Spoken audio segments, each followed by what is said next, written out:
Vamos a invitar a la campana a sonar. Cuando la invitamos a sonar, enviamos nuestro amor, nuestros saludos y buenos deseos a los seres que la oirán. Deseamos que al escuchar la campana dejen de sufrir, que empiecen a practicar la respiración consciente, encuentren la energía de la paz y la alegría en ellos y sean capaces de transformar la energía de la ira, el sufrimiento y la desesperanza. Por eso invitar la campana a sonar y enviar su sonido para que la gente de nuestro alrededor pueda oírla es una acción sumamente compasiva. No podemos hacerlo sin poner todo nuestro corazón en ello. Con el cuerpo, la palabra y la mente en perfecta unidad, envío mi corazón con el sonido de esta campana. Que todos los que la escuchen despierten de su olvido y trasciendan el sendero de la ansiedad y el pesar.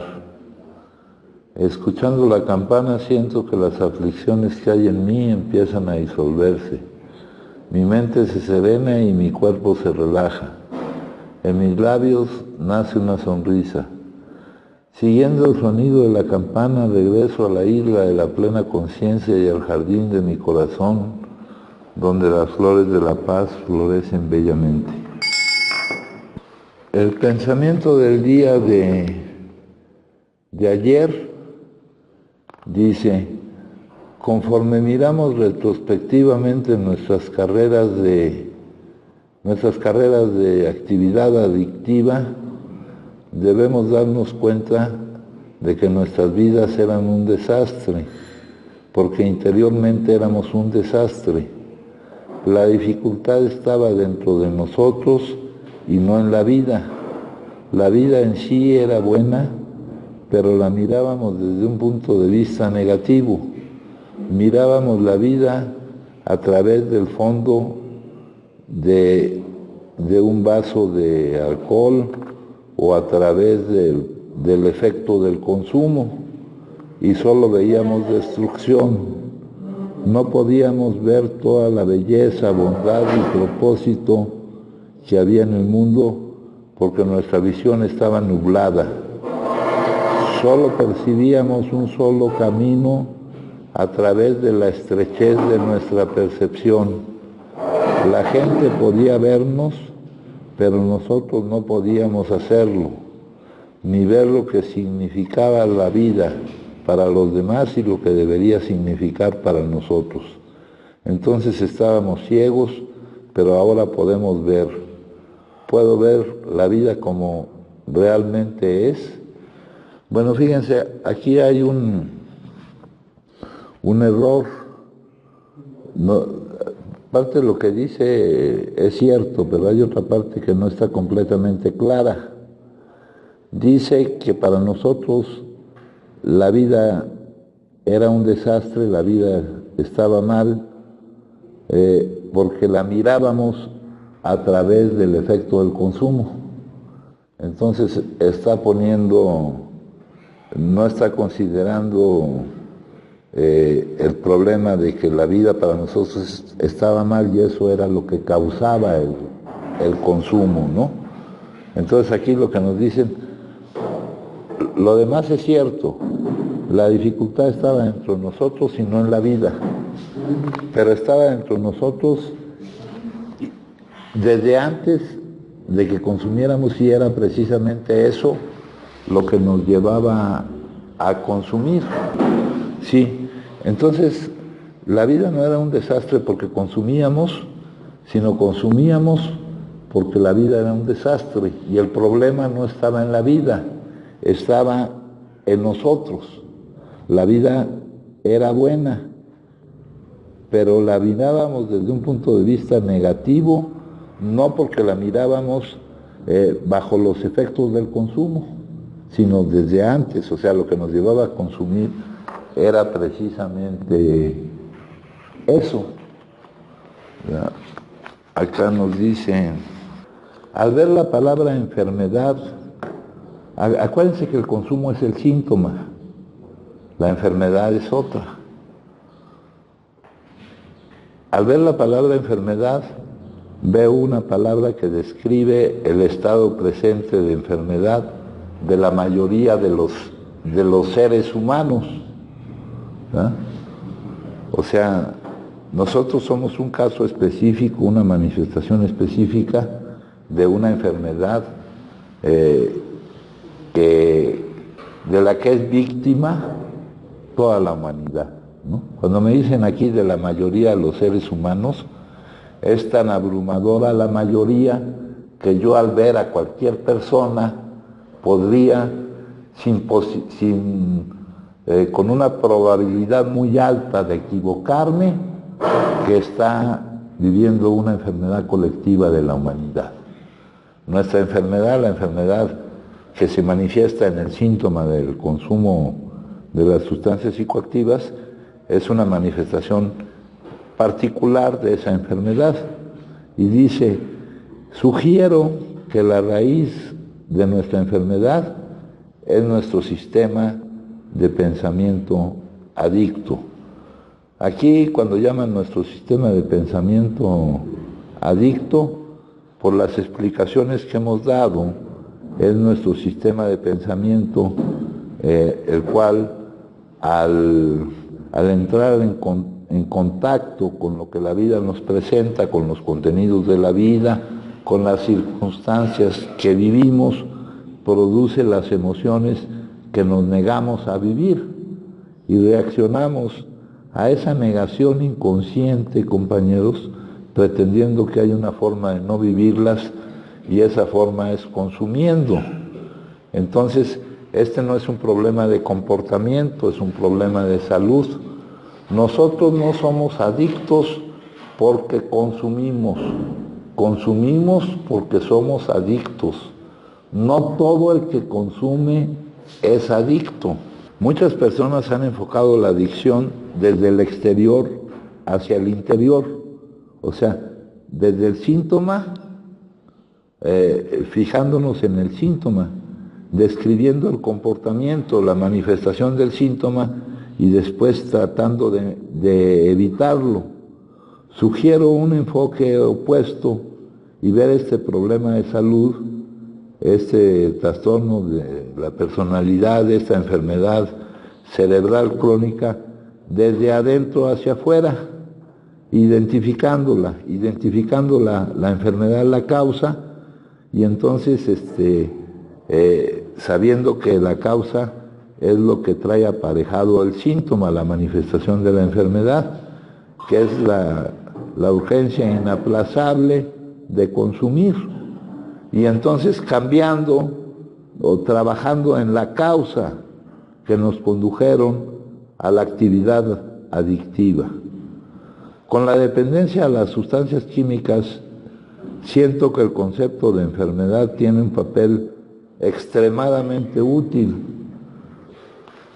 Siento que el concepto de enfermedad tiene un papel extremadamente útil, sin importar la confirmación o el rechazo futuro de la validez científica del modelo de enfermedad. Hemos hablado de que hay varios modelos, varios paradigmas de cómo se ha tratado de explicar la enfermedad. Primero apareció el modelo moralista, diciendo que el problema del adicto estaba en su comportamiento, que era un comportamiento inadecuado, que era una persona mala, que era una falla moral en cuanto a que no hacía lo que debía de hacer. Ese modelo moralista, que era ya desde antes de empezar a consumir, o que el consumo lo llevó a convertirse en ese tipo de persona. Ha habido otros modelos, el modelo cognitivo-conductual, que dice exactamente lo mismo que el modelo que utilizamos aquí, que es el modelo médico.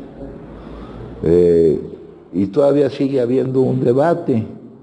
Ese debate es un poco artificial, porque lo que aseguran las diferentes posiciones sostenidas en ese debate es básicamente lo mismo expresado con palabras diferentes.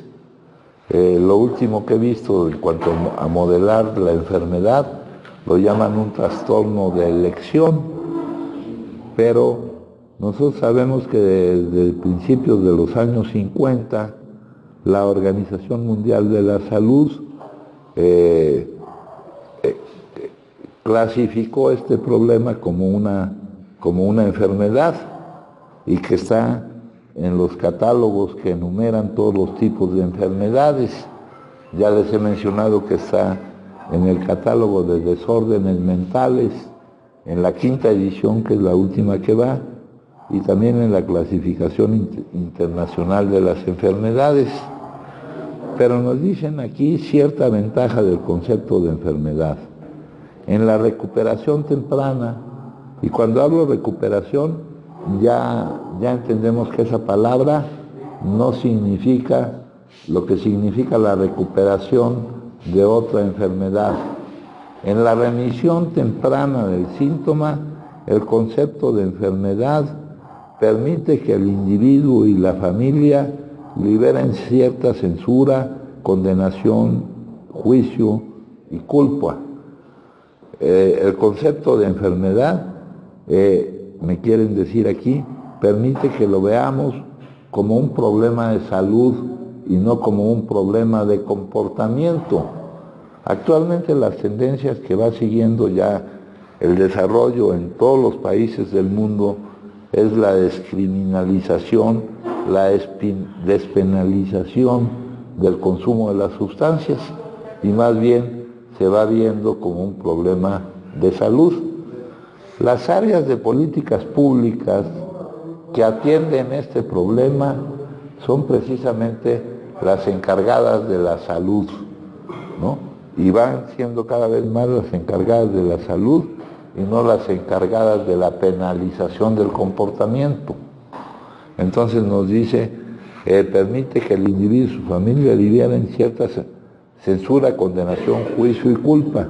Ahora bien, si el decir que una persona padece una enfermedad permite que esa persona mire en su interior, en el presente, y diga, ahora tengo una opción acerca de cómo vivir mi vida, me está diciendo que aunque es una enfermedad cerebral crónica, es una enfermedad incurable, se puede mantener bajo control, es una enfermedad controlable, no es la peor de las enfermedades, compañeros. Hay otras enfermedades de las cuales se puede salir. Esta se puede controlar, lo cual requiere el trabajo constante en el cambio que vamos a trabajar. Dice aquí, si dice, ahora tengo una opción acerca de cómo vivir mi vida. Mientras yo atienda mi responsabilidad actual para conmigo mismo y para con los demás, mi responsabilidad actual que se vuelve prioritaria para poder atender cualquier otro tipo de responsabilidad, puesto que yo estoy partiendo de la plataforma de que soy impotente ante el consumo y que por eso no me puedo hacer responsable de las distintas áreas de mi vida. Eso es lo que dice el enunciado del primer paso, de que yo no puedo no consumir y que por esa razón no me puedo hacer responsable de las distintas áreas de mi vida. Ayer o antier me preguntaba un compañero que cuándo es cuando uno está situándose en ese primer paso, cuando uno se da cuenta de que no puede no consumir, de que para él el consumo no es una elección, de que no es su voluntad la que determina que consuman, ni de que va a ser su voluntad la que pueda lograr que no consuman. ¿Eh? Esa es la impotencia, y que por esa razón mi vida se ha vuelto inmanejable. Eso lo han traducido como ingobernable. Ingobernable no es alguien que no admite gobierno, que no hace caso, no. La traducción correcta es inmanejable, y en nuestra guía autodiagnóstico eso se manifiesta diciendo que no me puedo hacer responsable de las distintas áreas de nuestra vida. En cuanto a eso de que no me puedo hacer responsable de las distintas áreas de nuestra vida, ahí nos enumeran las áreas de vida interna y las áreas de vida externa, y nos enumeran cómo se cuidan esas áreas de vida interna y externa y cómo se dañan esas áreas de vida interna y externa. Y conforme nosotros vamos checando ahí las maneras de cuidarlas o de no dañarlas, vemos que no por nuestra voluntad, sino como una consecuencia de algo que surge que no es por nuestra voluntad, no nos podemos hacer responsables de las distintas áreas de nuestra vida. Sin embargo, si asumimos nuestra responsabilidad para con nosotros mismos y para con los demás, que es la responsabilidad primaria, prioritaria, y que nos permitirá poco a poco asumir otro tipo de responsabilidades, entonces la enfermedad es controlable, lo cual requiere de un trabajo continuo, ¿verdad? Nosotros, en nuestro proceso o método de tratamiento de nuestro problema de salud, nos basamos en dos pilares, sobre todo en uno, que es la ayuda mutua, que es cuando nos agrupamos todos en torno a un problema común, compartiendo nuestra experiencia en cuanto a la vivencia de ese problema común y nuestra experiencia en cómo hemos logrado o cómo estamos logrando mantenerlo bajo control. Aquí nos dice el residente, porque este es un modelo de tratamiento residencial, se supone que es residencial, ¿no? Deben de estar aquí, aunque aquí no es tan residencial, porque luego se atraviesan las posadas, ¿verdad? Y hay muchas posadas y la residencia se extiende a los pueblos circunvecinos. Dice aquí, el residente se confronta continuamente. Aquí se es continuamente confrontado. Aquí esa responsabilidad se las dejamos a ustedes, a que se confronten continuamente con la realidad que está en un problema terapéutico. La palabra terapia tiene también algo que ver con el combate de un problema de salud, a donde ha venido pidiendo ayuda. Así debería de ser, ¿verdad? Dado la forma de ser de nosotros, la poca conciencia de que a pesar de estar derrotados, no nos sabemos derrotados, y logrando la reducción del daño, aquí se invierten los papeles y nosotros tenemos que convencerlos porque ellos no tienen conciencia de que están derrotados. Tenemos conciencia de que tienen la necesidad de ayuda, tenemos que convencerlos para ver si poco a poco van tomando esa conciencia. Pero el residente se debe confrontar continuamente. Es más, en cómo funciona una comunidad terapéutica, es con entrevistas iniciales, donde se nos convenza a nosotros de la convicción que tiene cada una de las personas que se acerca aquí, de la necesidad de recibir la ayuda, ¿verdad? Pero parece que eso, si esperáramos eso, podríamos enfrentar daños más avanzados, y entonces en muchos casos colaboramos nosotros para ver si los hacemos entrar en esa conciencia, a donde ha venido pidiendo ayuda para cambiar de vida. Cambiar de vida no es cambiar lo que se vive, es cambiar la forma en que se vive, y no en algún lugar que le permita olvidar la realidad de la que vino. No se le permite ni la más mínima fantasía que lo exima de sus responsabilidades actuales para consigo mismo y para los que los rodean. Esto debería de ser, ¿no? Estamos hablando de un marco general de lo que debía de ser. Ahora de repente se presenta la fantasía de que si yo rompo una piñata, ¿verdad?, pues eso ya aminora mi responsabilidad actual para conmigo mismo y para con los demás, ¿no? Esas son fugas de la realidad.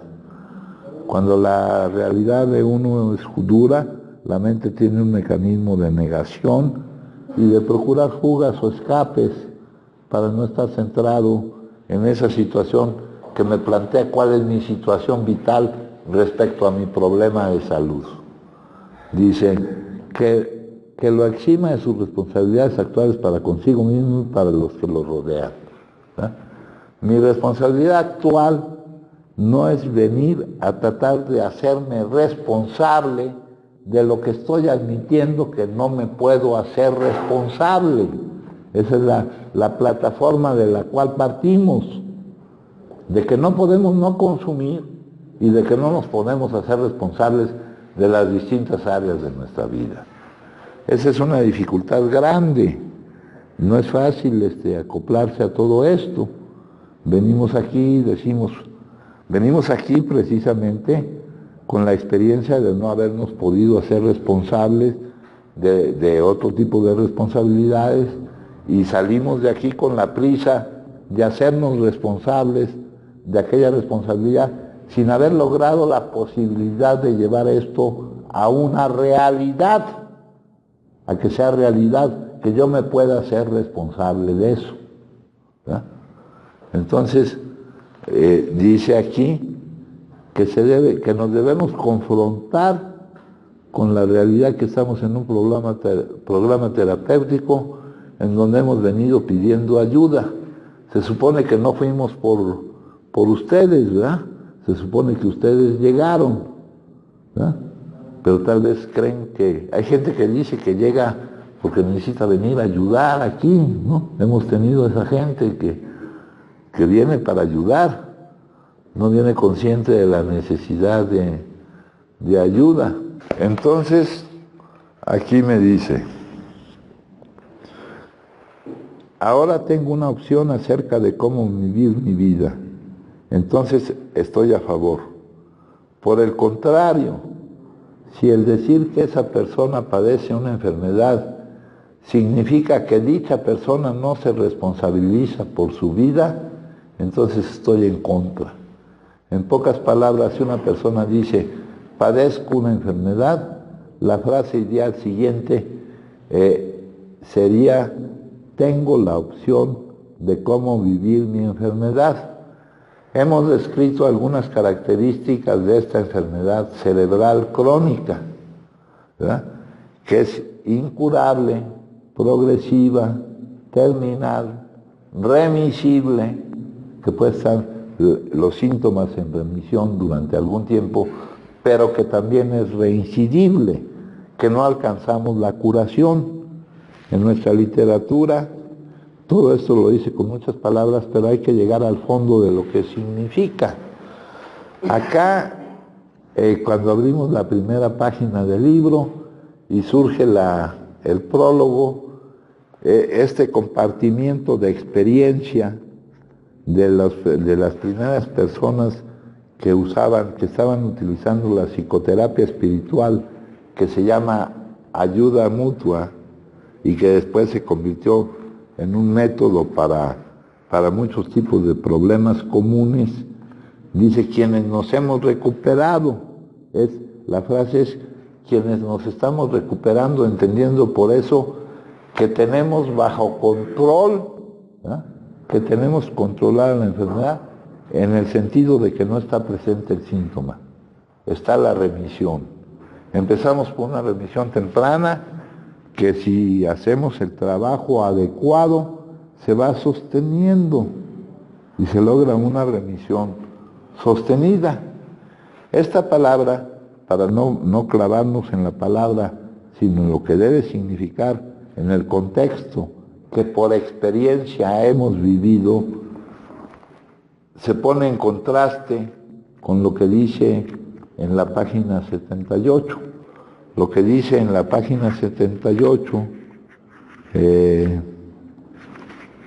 la página 78 nos dice, es fácil descuidarnos, es fácil dejar de lado el tratamiento, nuestra responsabilidad actual, nuestra responsabilidad prioritaria, ¿no?, que hace que nuestra vida, de una serie de imposibilidades, pueda presentar algunas posibilidades. Dice aquí, es fácil descuidarnos, es fácil dejar el tratamiento. Si lo hacemos, estamos buscando dificultades. No estamos curados de la adicción. La enfermedad es una adicción, la adicción es una enfermedad incurable, progresiva y terminal, remisible y reincidible. Lo que en realidad tenemos una suspensión diaria en nuestra sentencia. Tenemos por el momento la remisión del síntoma. Por el momento el síntoma no está presente. En la remisión temprana, el síntoma deja de estar presente, pero no porque se haya eliminado todavía la causa. Tenemos que aprovechar el tiempo en el que no está presente el síntoma para trabajar en la eliminación de la causa. Dice, nuestra suspensión diaria, la remisión del síntoma, depende de nuestra condición espiritual. No nos perderemos en palabras que es muy difícil encontrar su significado.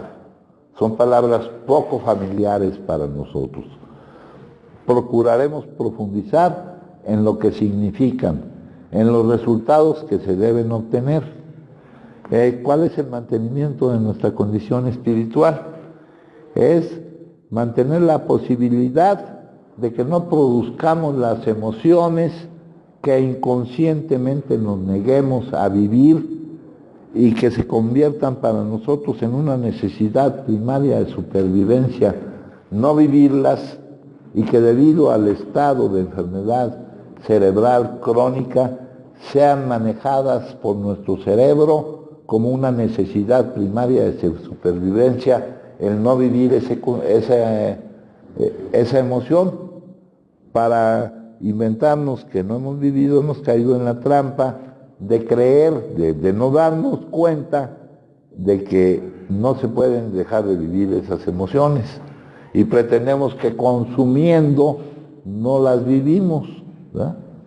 Entonces, aquí esta junta va a tener que ser un poco informativa, pero lo cual no es malo, porque todas las juntas son un poco informativas y reiterativas, porque esto lo tendremos que decir una y otra vez.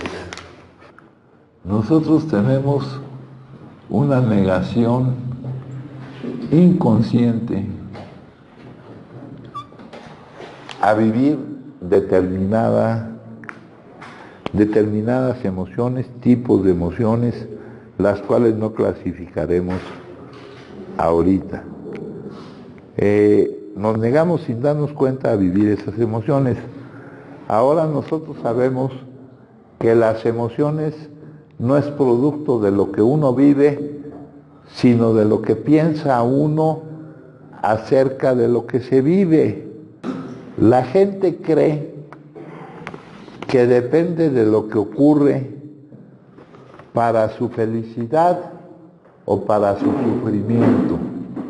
Son dos temas centrales en la motivación de la vida humana: la búsqueda de lo que llaman la felicidad, aunque nuestras ideas respecto a la felicidad sean completamente erróneas, y la eliminación de lo que llamamos sufrimiento.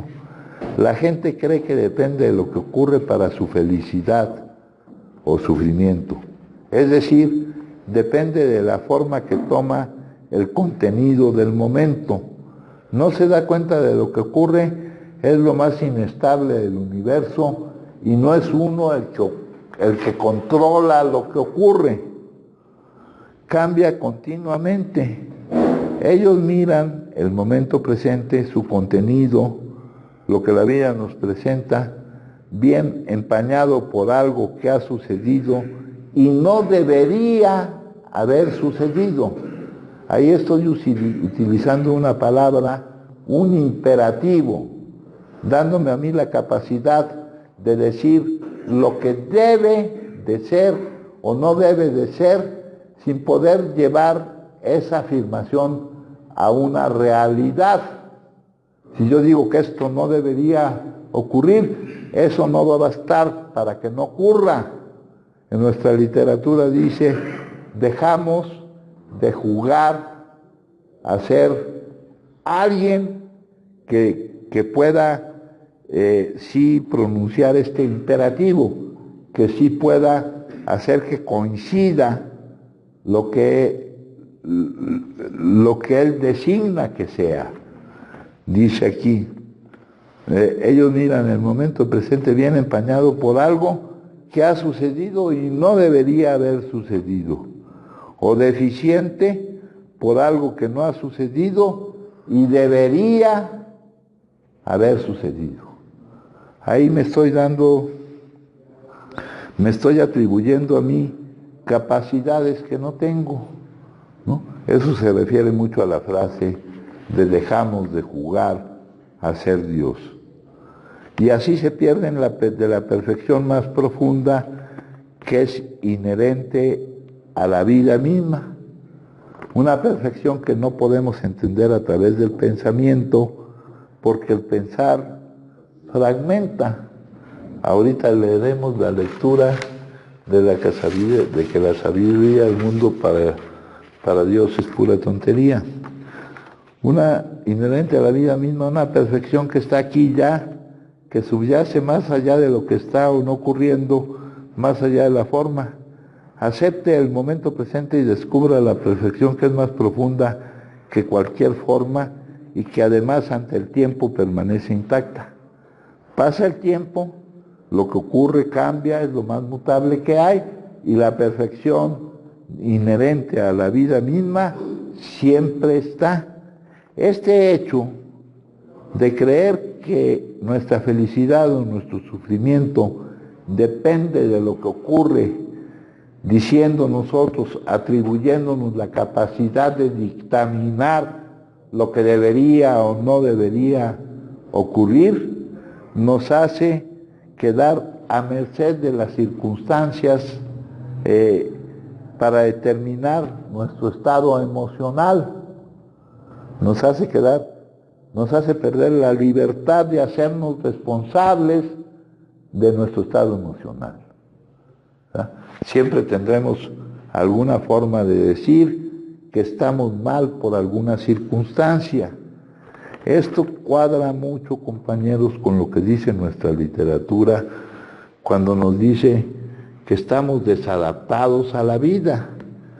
Esto lo menciona aquí el cómo lo ve Bill en la cápsula número 1, cuando nos dice, con frecuencia se ha dicho respecto a una comunidad de ayuda mutua como esta, y acuérdense que en los fundamentos de nuestro programa de tratamiento es básicamente la comunidad de ayuda mutua apoyada por los valores y principios de la comunidad terapéutica. Toda comunidad de ayuda mutua es una comunidad terapéutica, pero no toda comunidad terapéutica es una comunidad de ayuda mutua.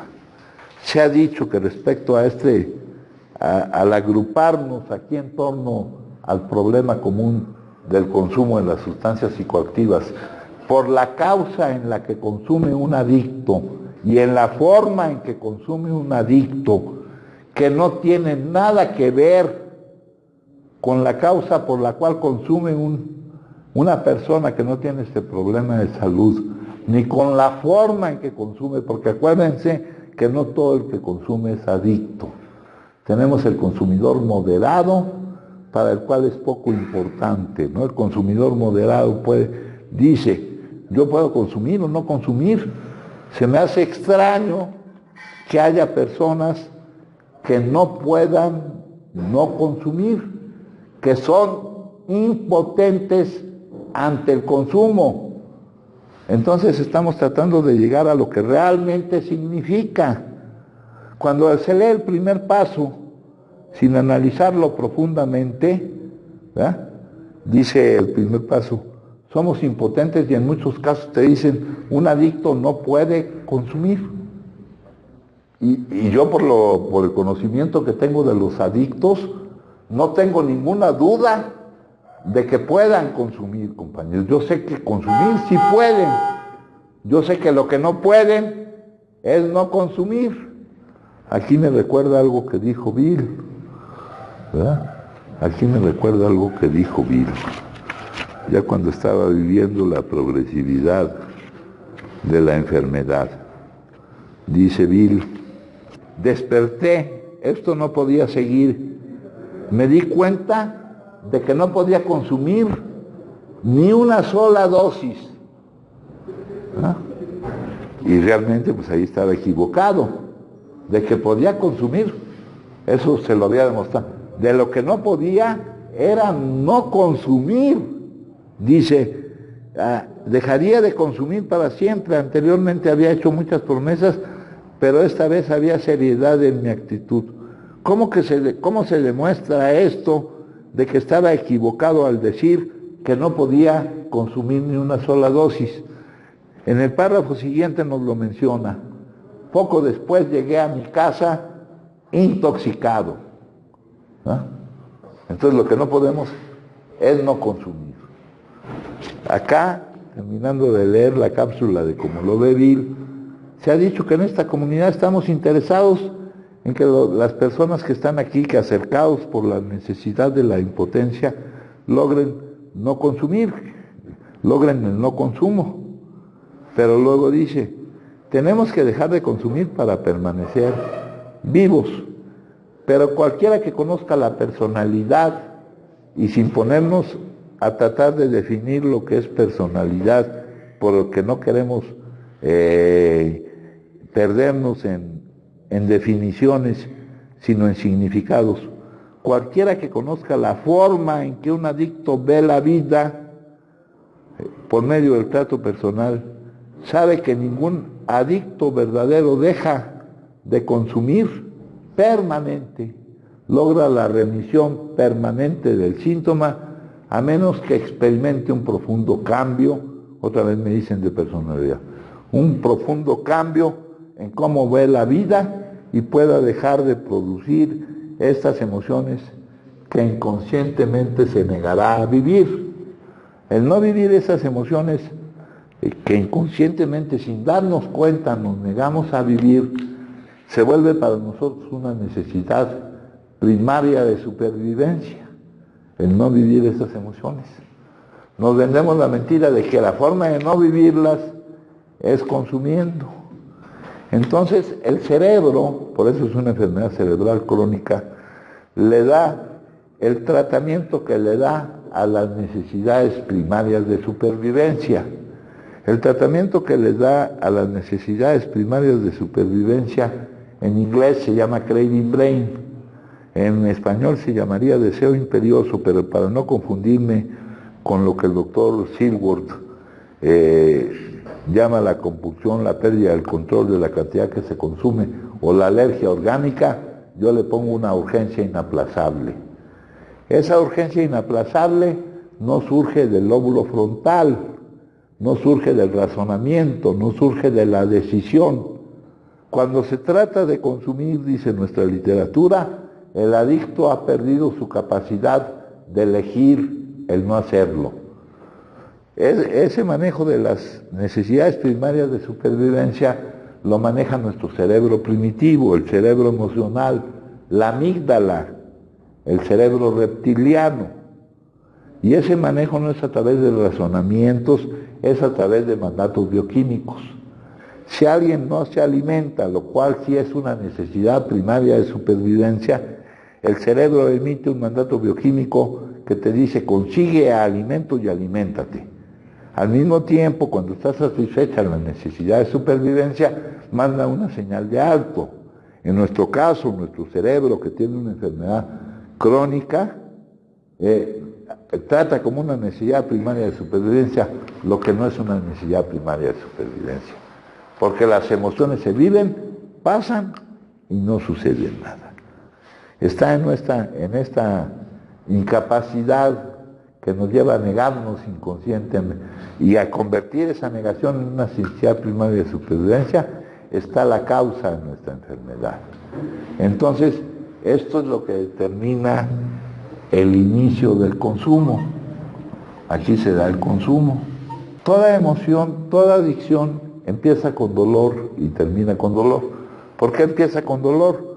Porque la huida de ese dolor que experimentamos, que no está en el hecho en que vivimos, sino de lo que pensamos acerca del hecho que vivimos, o del acuerdo, que pensamos que es malo, bueno, etcétera, o del acuerdo o desacuerdo con lo que quisiéramos, o con lo que con más atrevimiento declaramos que deberíamos o no deberíamos vivir, es la intolerancia a la frustración.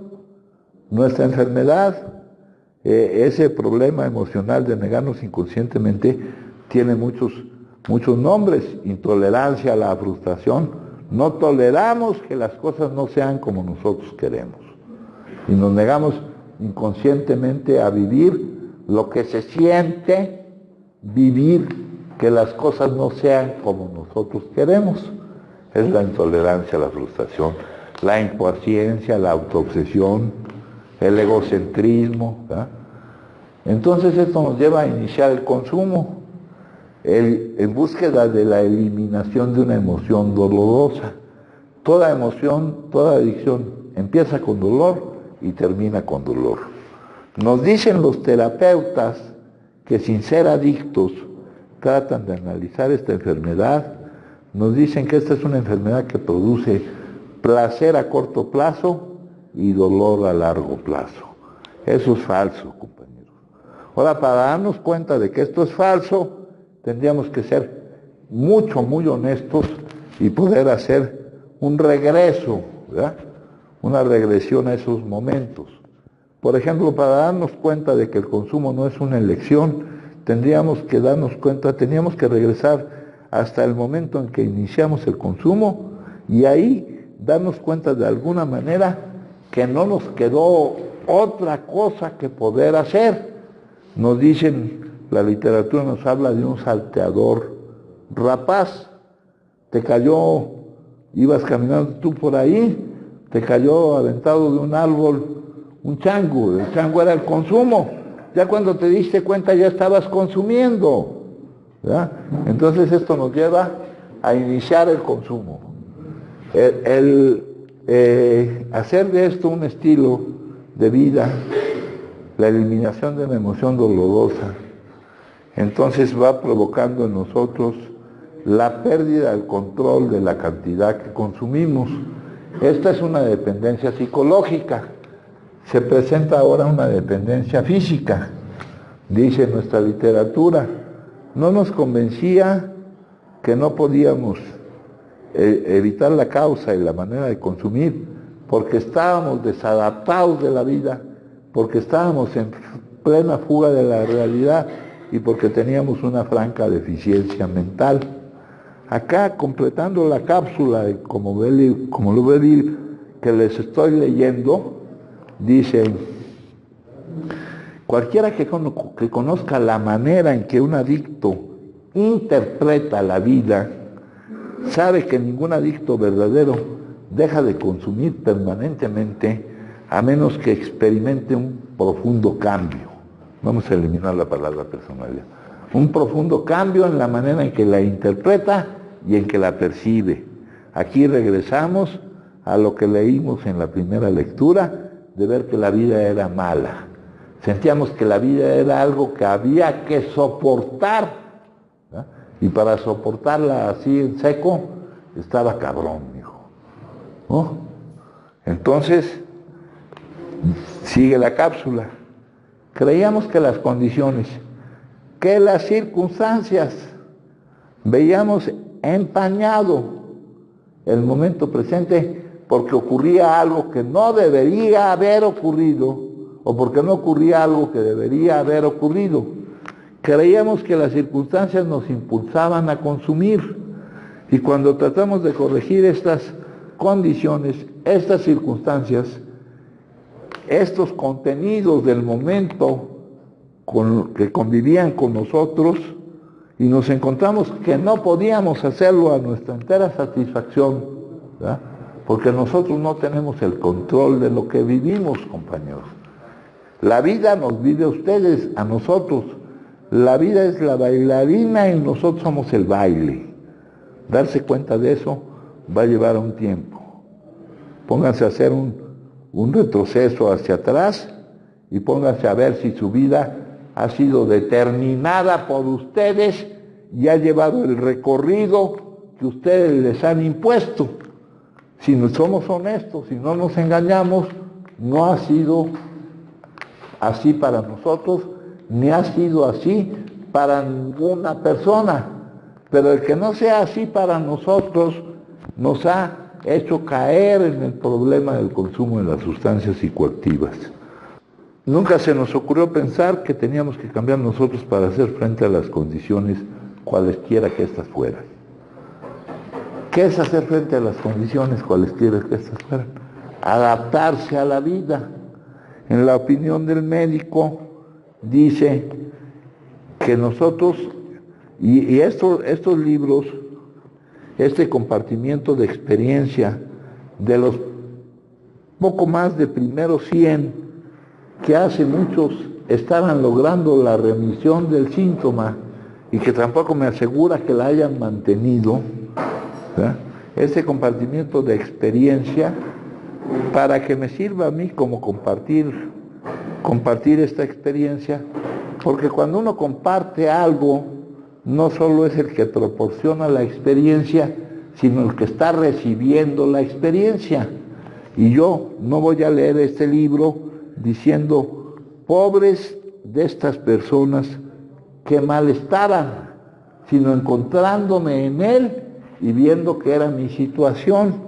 En alguna parte del libro dice, los que sientan el llamamiento de este libro, los que se vayan reconociendo en él, es cuando nos sirve el compartimiento de la experiencia. Entonces, compañeros, aquí, el ir cayendo así, va cambiando el metabolismo de nuestro cuerpo, nuestra bioquímica cerebral, y se crea la dependencia física que se llama pérdida del control de la cantidad que se consume. También se le llama compulsión física o alergia orgánica. Alergia es una reacción anormal ante el consumo de algo. En este caso la alergia es un poco engañosa. Si uno es alérgico a las fresas o al pescado, pues ¿cuál es la reacción anormal? La puedes manejar no consumiendo eso. Nuestra reacción anormal al consumo de estas sustancias consiste en el hecho de que no podemos interrumpir el consumo, de que consumimos por más tiempo del que pretendíamos consumir y que por no poder interrumpir el consumo no tenemos la posibilidad de atender otras cosas que tendríamos que atender. Acá en la tabla de la alcoholomanía, que es una tabla de la progresividad de la enfermedad, es un estudio estadístico discreto. La progresividad en una forma continua se muestra de esta manera, que conforme aumenta el tiempo de actividad adictiva, aumenta el grado de deterioro de la persona, tanto físicamente, orgánicamente, como en su funcionalidad con respecto a todo su entorno. Esa es una descripción continua de la progresividad de la enfermedad. No es ni siquiera una enfermedad, una progresividad lineal, es una progresividad exponencial. Bill nos lo dice que al final era como la curva del esquiador, ¿verdad? Esa es una descripción continua. Esta tabla que tenemos aquí para la adicción a un tipo de droga particular, a la droga alcohol, nos señala ciertos puntos. Es una descripción discreta, nos señala que para este punto en el tiempo pasa esto, para este otro punto pasa etcétera. Nos dice aquí también nos advierte que no siempre van en el mismo orden, que depende de la persona. Entonces tenemos una enfermedad incurable, progresiva y terminal, pero se puede controlar. Si nos quedamos en el primer paso, no podemos no consumir, nuestra vida se ha vuelto inmanejable. Hay ciertos problemas de traducción que nos han llevado a nosotros a creernos ingobernables porque no le hacemos caso a nadie, ¿verdad? Pero tanto el que le haga caso a alguien como el que no le haga caso a nadie, si tiene este problema, su desarrollo de la enfermedad va a ser el mismo. Entonces, para eso para nosotros sería el desahucio. No podemos no consumir. ¿Y dónde está el enunciado del primer paso? Tú te lo dices, admitimos que éramos impotentes ante el consumo. Ahí dice ante el alcohol, ante el consumo. Aquí estamos hablando de cualquier sustancia psicoactiva que altere el estado del ánimo. Estamos hablando de la adicción en general. La droga alcohol no tiene ninguna diferencia con cualquier otro tipo de drogas. Antes alegaban que la droga no había tanto problema porque era legal, pero ya vimos que la legalidad o la ilegalidad de las sustancias que consumimos va cambiando durante el tiempo. Cuando todo esto se desarrolló, la droga alcohol era ilegal. Había un maestro, una vaca sagrada, no porque tuviera cuernos o quién sabe, que decía, ¿verdad?, que el problema era, que no era igual el problema porque esa droga era legal. Acá teníamos algunas pláticas un poco anticuadas, donde nos hablaba de los tipos de consumo y nos hablaba del uso, del abuso. Y por ejemplo, para las drogas ilegales, inmediatamente caía en el abuso. Ahora se está legalizando el consumo recreativo, el consumo social, el consumo moderado de las sustancias, compañeros, ¿no? Entonces, aquí vamos, la pérdida de control, compulsión física o alergia orgánica. Esto nos hace consumir llegando hasta la intoxicación.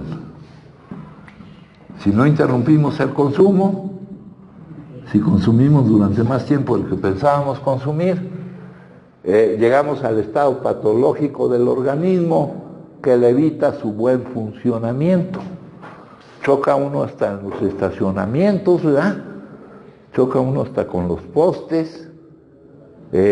Nos dice, este tipo de alcohólicos crónicos nunca puede usar sin peligro la sustancia. No sabes qué te va a pasar, si vas a matar a alguien o alguien te va a matar. Recuerdo alguna vez iba en mi coche por la calzada de Tlalpan, a todo lo que daba, porque pierde uno la capacidad de funcionar bien. Le pegué a otro coche, mi coche dio una vuelta y yo me seguí, nunca supe lo que pasó. En los anexos se oyen, en otros lugares que no son menos malos, que tienen muchos recursos de los cuales aquí carecemos, ¿verdad?, como la reducción del ego, ¿verdad? Se oye hablar de alguien que mató a su hija creyendo que era una araña, ¿verdad?, porque acá, en la progresividad de la enfermedad, nos hablan de las alucinaciones, de los delirios, ¿no? Bueno, entonces, aquí se presenta otra cosa. Ayer les leí un formato del Sistema de Vigilancia Epidemiológica, el SISBEA, y en ese formato lo que nos preguntaban era si se había desarrollado la compulsión física o pérdida del control de la cantidad que consumías, si se presentaba la tolerancia. La tolerancia era necesitar con el tiempo cantidades mayores de la misma sustancia para obtener los mismos efectos que antes obtenías con menor cantidad de esa sustancia. O también el cambio de sustancias. Eventualmente al principio se presenta un aumento de la tolerancia y eventualmente viene una disminución de la tolerancia. En aquel tiempo, cuando uno lo vive, cuando uno cree que decir soy adicto y eso está muy bien, soy excéntrico, fuera de centro, no me estoy perdiendo de algo tan bueno de la vida como todos los demás se lo están perdiendo. Creen que su forma de vivir es la única forma normal de vivir. Y ahora resulta que me entero de que de mis compañeros de consumo, hijo, creo que ni adictos eran, hijo. ¿No?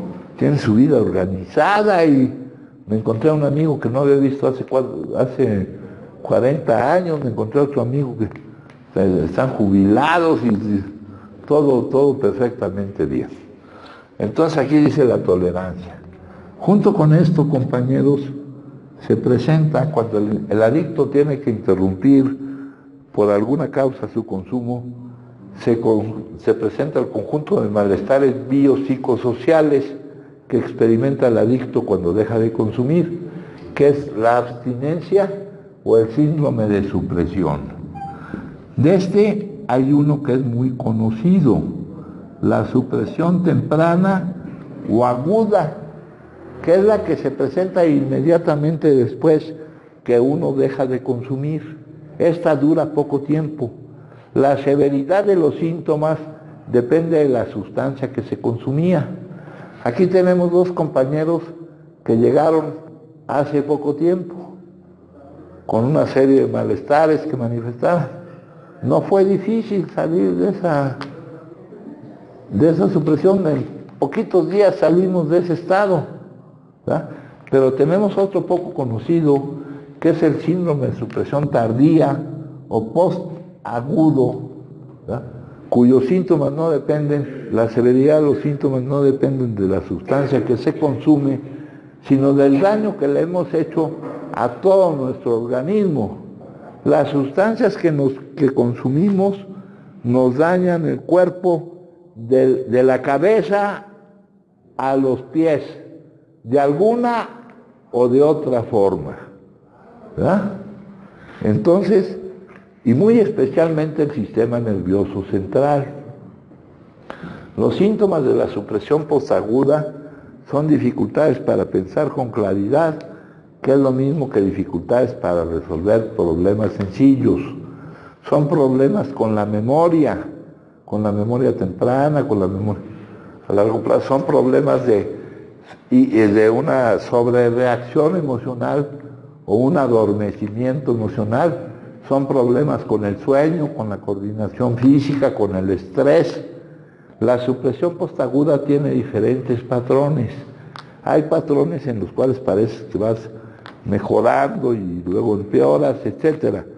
Ahora, como esta enfermedad es de automanejo, compañeros, nosotros debemos conocer lo que se refiere a ella de la mejor manera posible. Junto con esto se presentan los efectos nocivos, que es la forma como dañamos las distintas áreas de nuestra vida. Dañas áreas de vida interna, tu área física.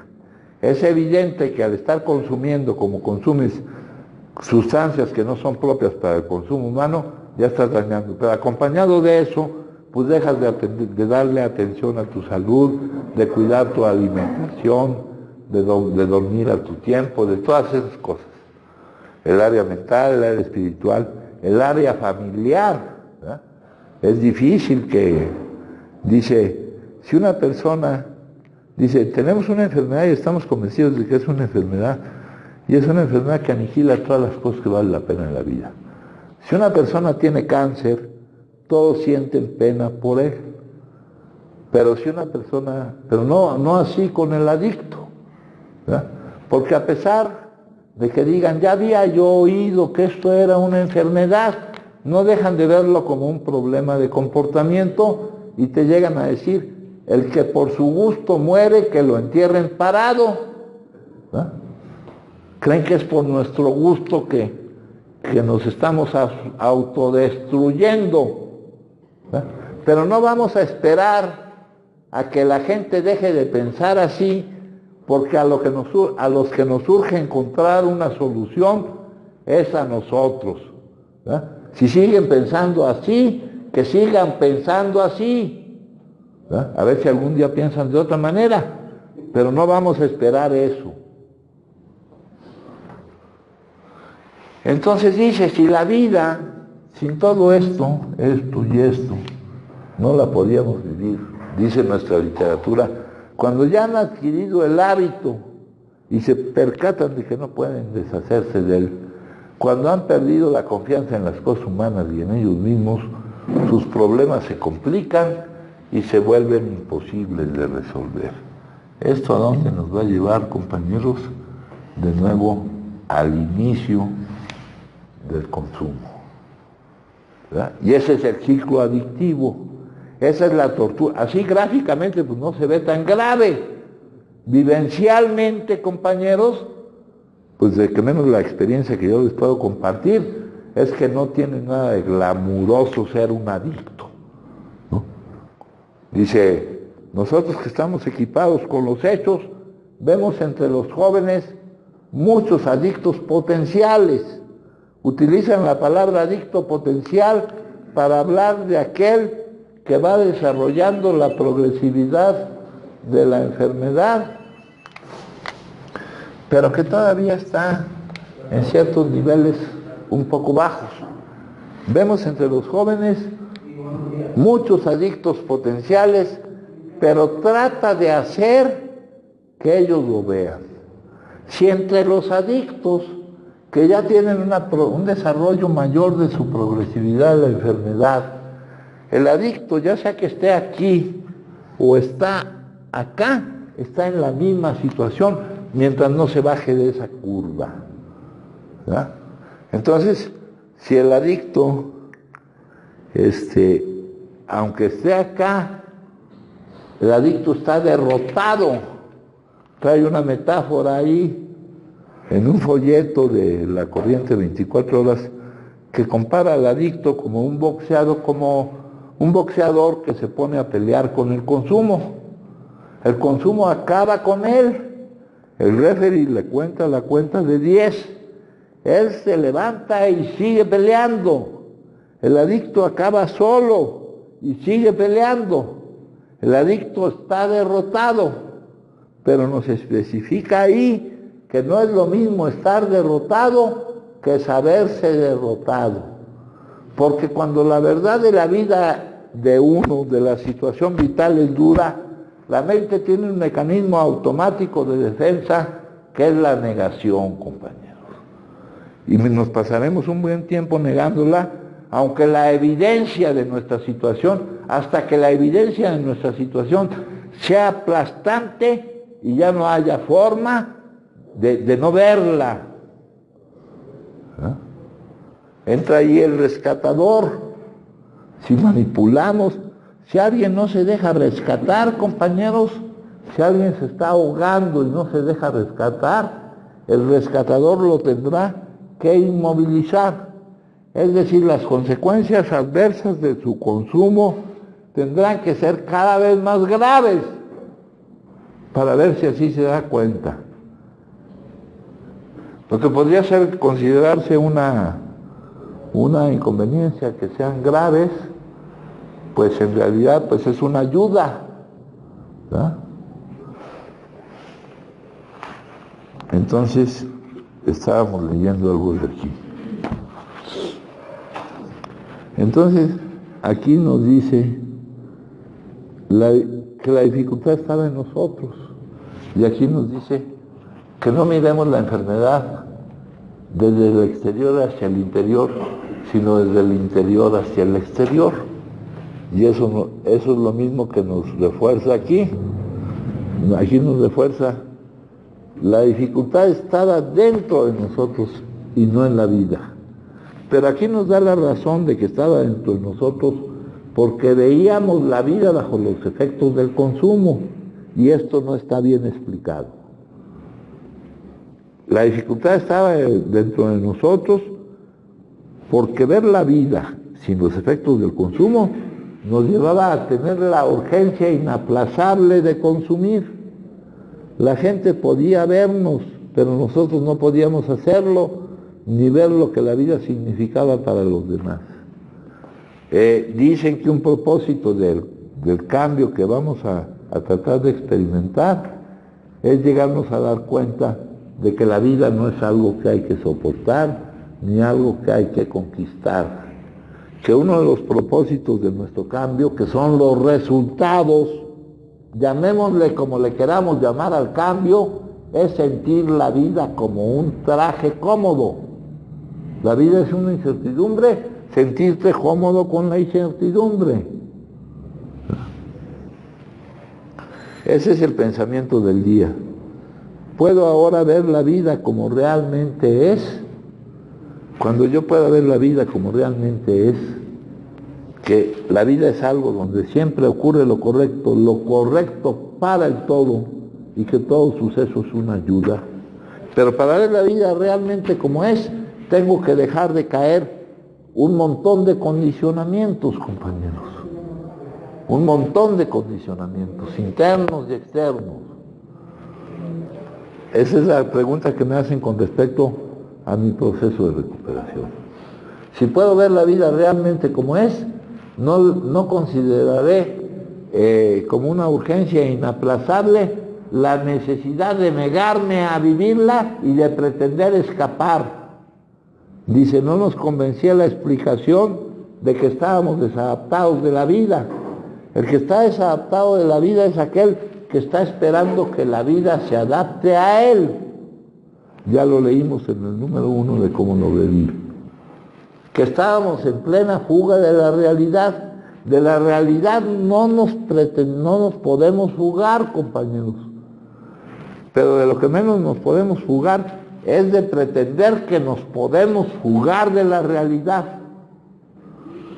Y porque teníamos una franca deficiencia mental. El consumo continuo y compulsivo a pesar de las consecuencias adversas. La pérdida de la capacidad humana de aprovechar tu experiencia para modificar tu comportamiento. Si a ti te dice el doctor que si sigues consumiendo te vas a morir, eso no va a bastar para que al adicto pueda dejar de consumir. Puede ser que al consumidor excesivo, que es otro tipo de consumidor, sí le sirva eso para, aunque le cuesta trabajo, dejar de consumir o consumir moderadamente. Pero el verdadero adicto, que te digan que eso te va a traer cada vez consecuencias más adversas, y nos ponen ahí el ejemplo del que atraviesa la calle a la mitad de la calle, ¿verdad? Y lo atropella un tranvía y él insiste en hacerlo. Eso no es aquí en México, porque aquí en México todos atraviesan la calle por la mitad de la calle, y si hay puentes peatonales, pues está cabrón subir el puente, mejor te pasa. Eso se está refiriendo a la forma de la idiosincrasia que era en donde se escribió toda esta cosa, ¿verdad? Y si le dicen, si tú cambias ahí donde dice manía de atravesar a media calle por consumir, ¿verdad? Viene siendo exactamente lo mismo. Le esperaba el asilo. Ahora ya no hay asilo, ¿no? Antes se usaba la hospitalización, ha ido cambiando. Le esperaba el anexo, que son buenos los anexos, tienen recursos que aquí no utilizamos, porque aquí somos un establecimiento reconocido, donde respetamos los derechos de los pacientes y tienen un trato digno y todo esto. Pero le esperaba otra vez llegar a Cadic, y eso sí tenían suerte, güey. ¿Verdad? Le esperaba la pérdida del trabajo, le esperaba la pérdida de su hogar. Yo le tuve que decir a mis hijos que yo ya no iba a poder estar con ellos, ni que me iba a poder hacer cargo de ellos, llevando dentro de mi corazón al decirles eso un gran dolor. Yo me tuve que ir a divorciar borracho. El juez no me dijo nada. Y yo a todo el mundo le decía que eso de divorciarse no era grave, cuando por dentro me estaba yo muriendo, compañero. Entonces esto es cuestión de, como los resultados, la comprensión de los resultados. Lo que yo les digo, no lo van a creer porque yo se los diga o porque esté aquí escrito en todo lo que nos apoyamos, que es la sabiduría perenne, ¿ya?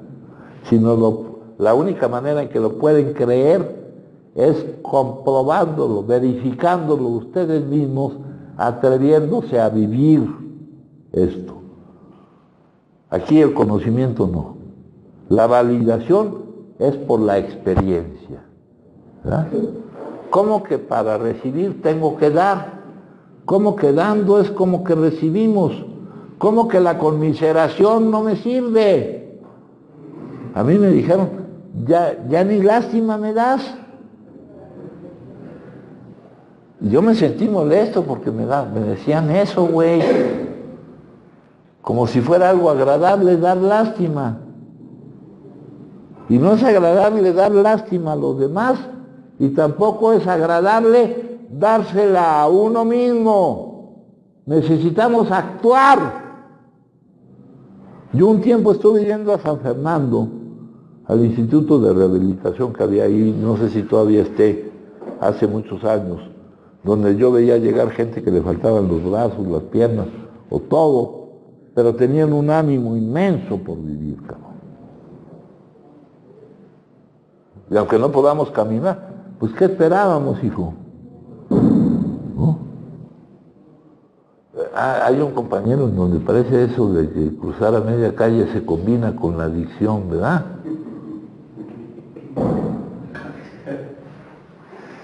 Ese coche que lo atropelló, hijo, ya ni chinga, ¿no, hijo? No se dio cuenta que se trataba de él. Es como mi hermano que se encabronaba porque cada vez que yo me ponía hasta la madre lo quería matar. Imagínense qué desconsiderado. Yo me doy a mí mismo permisos que no les doy a los demás. ¿Verdad? Por tratarse de mí, es distinto lo que yo hago a lo que hacen los demás. ¿Cómo se enoja? Porque lo quería yo matar. Y se mantuvo enojado un buen tiempo.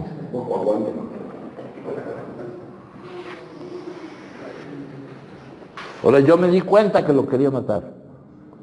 O eso me platican. Hay lagunas mentales, hay un montón de cosas. Hay gente que ni siquiera nos damos cuenta de la forma en que causamos esos daños colaterales, que al igual que el consumo no es intencional, esos daños tampoco son intencionales, pero sí están ahí presentes.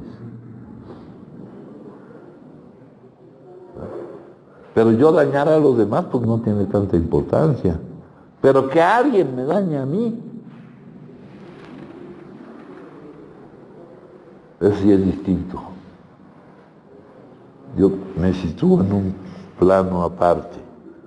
Aquí dice, no hay que temer. Leímos la parte de la verificación de nuestro programa, de nuestro trayecto, de nuestro cambio.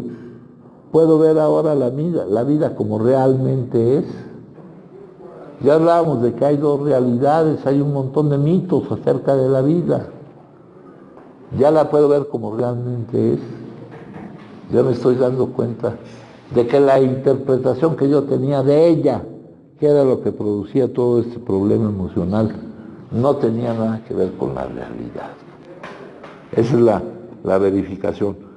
Cada vez que nos hacemos una pregunta de verificación de nuestro cambio, tendremos que admitir honestamente, no la puedo ver todavía como es.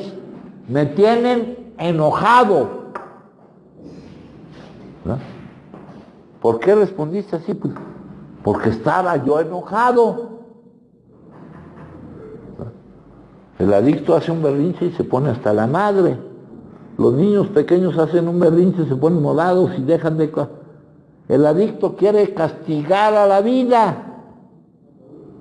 Y el que se castiga es él solo.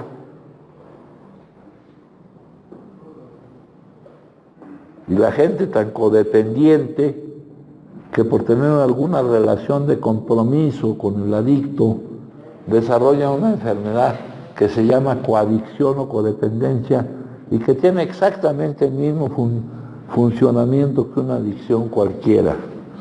Ahora dice la meditación del día, la parte terapéutica, no hay que temer a la maldad es la ausencia del bien, porque el poder de Dios puede vencerla. La maldad tiene el poder de lastimar solamente, seriamente, solo a aquellos que no se someten a la protección, que no tienen conciencia de la protección de ese poder superior. ¿Cómo que Dios me ama? ¿Cómo que Dios tiene un amor incondicional para mí? Si me está haciendo vivir esto, si no me deja jugar en el periférico, si me dice que para que yo obtenga algo tengo que hacer algo. No podemos comparar el amor de Dios con cualquier acepción que le demos nosotros a la palabra amor. Tenemos un cuadro, aquí no lo tenemos allá en la oficina y allá arriba, que es el regreso del hijo pródigo, donde se trata el viaje espiritual en la vida de un hombre. Ahí tenemos al hijo pródigo que está jugando el papel central de la vida humana, regresar al lugar donde se siente cómodo. Tenemos al hermano mayor que se vanagloria de la propia rectitud. Tenemos una serie de espectadores ahí entre sombras que no se dan cuenta, que no se comprometen.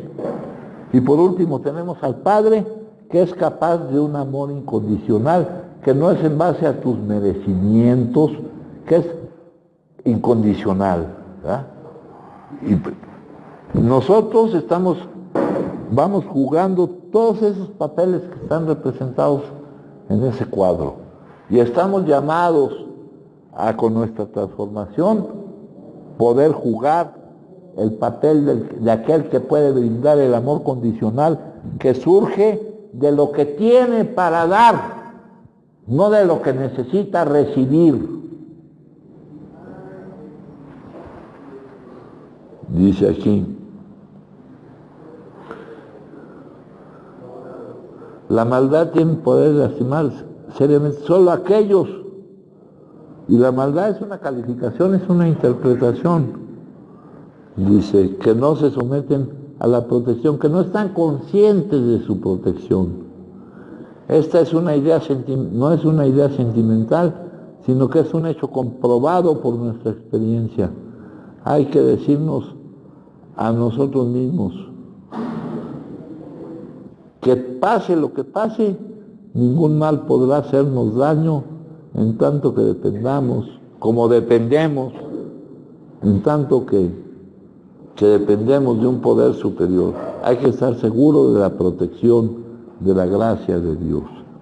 El hecho de poder eliminar la producción de esas emociones tiene mucho que ver con la certeza de que hay alguien que está a cargo, que sabe lo que hace y que actúa a nuestro favor.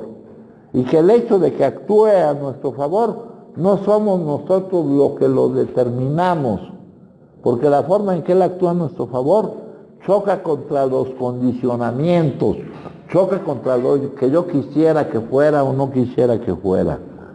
La oración del día, la oración no va dirigida a convencer a nadie en lo exterior de mí con palabras bonitas de que haga lo que yo quiera, va dirigida a que me proporcione una aceptación y receptividad de que todo lo bueno que necesito y debo desear ya me está siendo dado. Esta oración la hacemos con gran necesidad y con la certeza de que esto que estamos pidiendo se nos está concediendo para que tenga el efecto psicológico que debo tener. Ruego que el temor a la maldad no me desanime, pido que trate de colocarme, pido que me dé cuenta que estoy colocado bajo la protección de la gracia de Dios. Hay una frase muy común en nuestra literatura que dice solo por la gracia de Dios. En algunas traducciones dicen pero por la gracia de Dios, porque en inglés viene la palabra but, que quiere decir pero bien traducido es solo por la gracia de Dios. Y solo por la gracia de Dios pasa todo lo que pasa. Ya les he platicado hay un folletito del Padre Fao que se llama Solo por la gracia de Dios, donde va a San Francisco caminando con uno de sus ayudantes y ven tal vez algunos de nosotros tirados en el suelo, quién sabe a cuál fue, ¿verdad? Y le dijo el ayudante, mira ese cuate ya ni friega, ¿qué hace ahí tirado? Y le dice a Francisco, pues solo por la gracia de Dios no somos nosotros. Y yo añado, el que está ahí está tirado solo por la gracia de Dios. Porque todos los hechos están interconectados y esto es una ayuda que nosotros recibimos, compañeros, para tener la energía necesaria para cambiar. Tema que vamos a ver ahorita creo que es con esta lectura.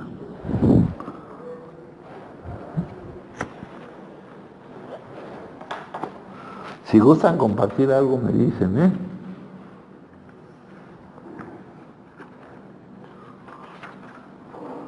Dice aquí,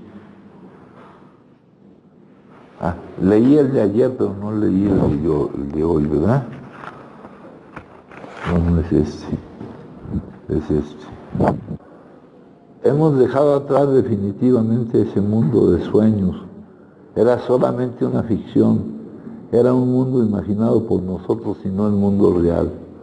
Es cierto que sentimos mucho el pasado, pero aprendimos bastante de él. Y es más, aquí en la palabra, en la forma en que utilizamos la palabra sentimos, ¿verdad? Es como lamentarnos. Y uno de los resultados que nos debemos obtener es no lamentarnos por el pasado. Mientras uno se lamenta por el pasado, no hay posibilidad de que lo que vamos obteniendo sea gratificante y de que desaparezca el sufrimiento. Y para sufrir somos expertos, compañeros. Debemos entender que lo que vamos a obtener aquí es mucho más que el no consumo. Vamos a ver la vida como nunca la habíamos visto. Vamos a ser para la vida agentes que a través del estado de nuestro ser vamos a modificar, a influir en la vida de muchas personas. No con palabras, sino con la manifestación del estado de nuestro ser.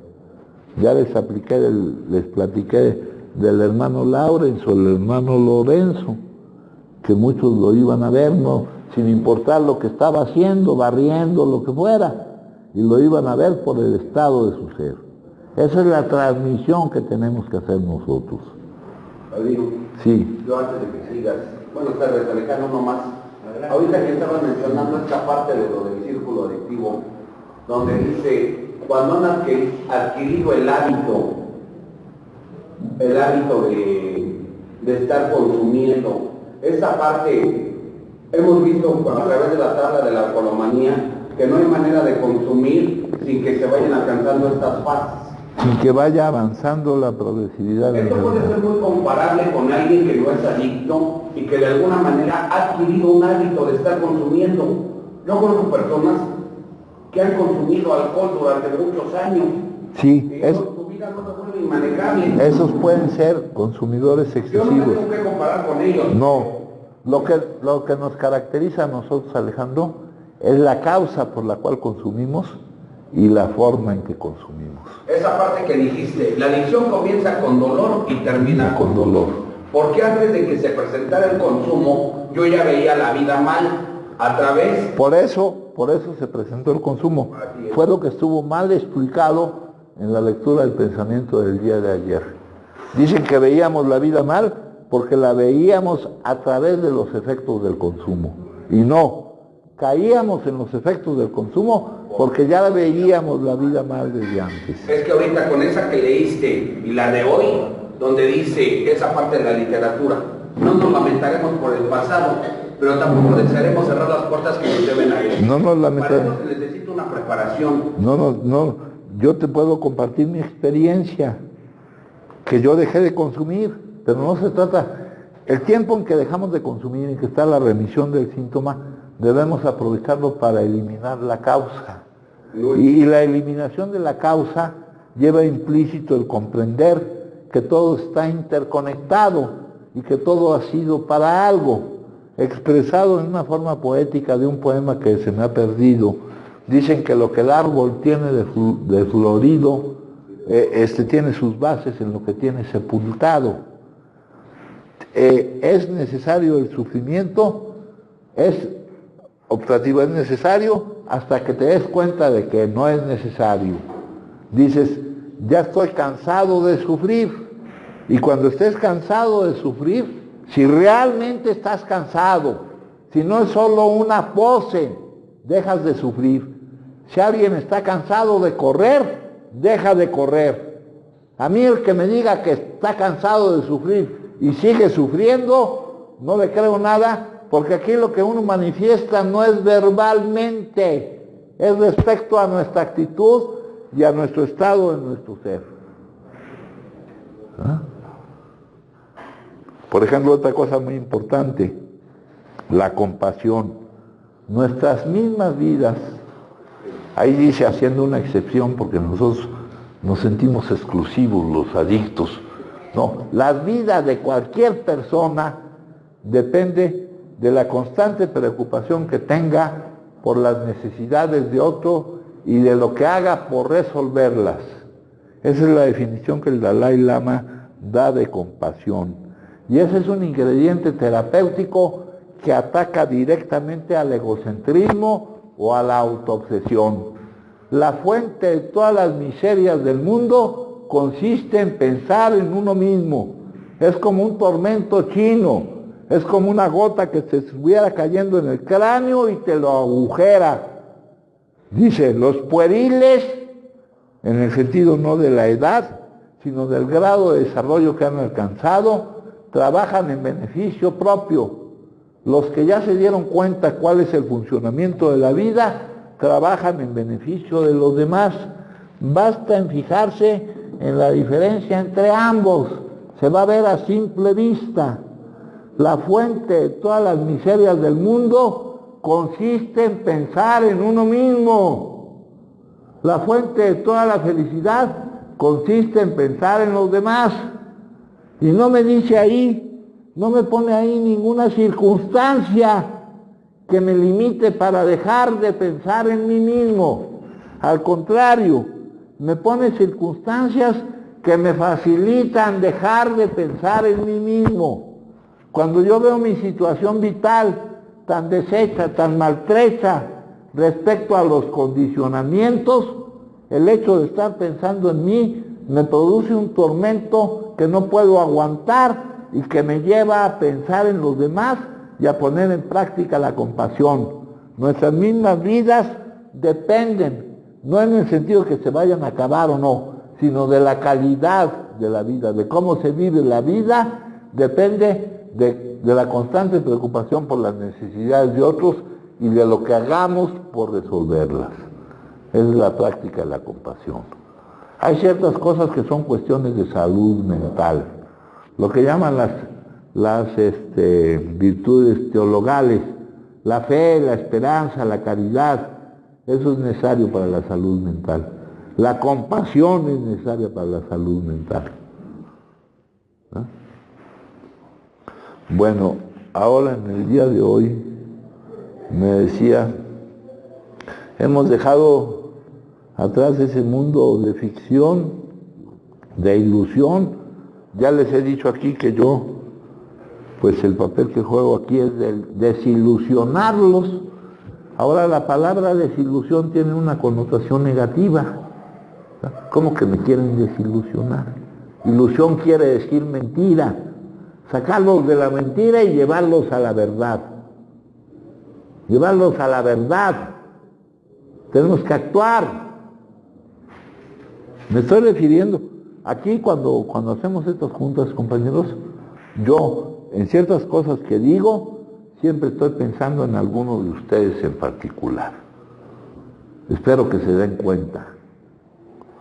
Dice aquí. Aprendimos bastante de él, podemos utilizarlo como una experiencia, una valiosa experiencia, tal como vemos las cosas, porque nos ha dado el conocimiento necesario para poder enfrentarnos al mundo tal como es. Tuvimos que llegar a ser adictos, a vivir la actividad adictiva, para encontrar por necesidad la necesidad de cambiar. Aquí le llaman programa de AA.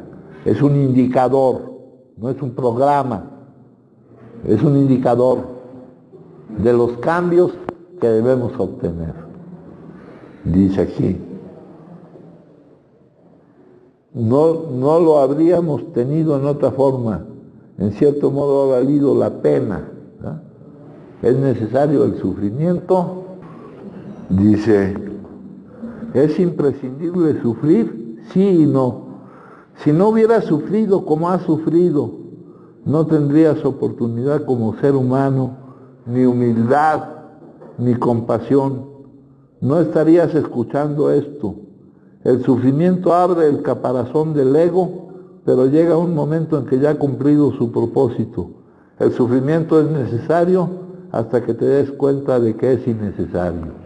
Lo lamentable del sufrimiento no es el sufrimiento, es lo que te pierdes al sufrir, es el utilizarlo para lo que debe de servir. ¿Eh? Entonces, no nos lamentaremos por el pasado, ni desearemos cerrar las puertas que nos llevan a él. Esto lo presentan aquí como promesas. Aquí no te prometen nada, son resultados que tú debes obtener. Aquí se trabaja en base a resultados. Es un programa pragmático. El juicio de valor de lo que estamos hablando lo da su utilidad. No lo da porque es así, sino para qué me sirve que sea así. Aquí en la página 78, de nuevo, compañeros,